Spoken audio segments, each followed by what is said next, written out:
សួរដល់បងប្អូនក្នុងបណ្ដាញសង្គម Facebook đó បាទសូមបងប្អូនជួយ like ជួយ share ជួយចែករំលែកវីដេអូនេះឲ្យបានដល់លោកជំទាវសុភាពុតឈើបាទដោយខ្ញុំបានទទួលដំណឹងចុះមកក្រមនឹងទទួលដំណឹងពីម្សិលថាលោកជំទាវនឹងជូនថវិកាដល់ខ្ញុំបាទកងភូជាមួយកូនប្រុសដែលជួយជើងនៅក្នុងខ្មោចចំនួន$6000 2នាក់បាទដូច្នេះខ្ញុំមានសេចក្តីត្រេកអរយ៉ាងខ្លាំង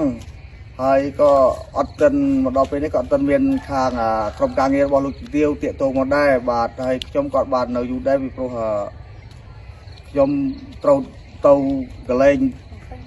បំពេញភារកិច្ចនៅជួរមុខពេញថ្ងៃនេះបាទព្រោះខ្ញុំមកនេះមកពិនិត្យសុខភាពនិងមកមើលធ្មេញឈឺធ្មេញបាទដូច្នេះបាទសូមបងប្អូនឬក៏ក្រុមការងារឬ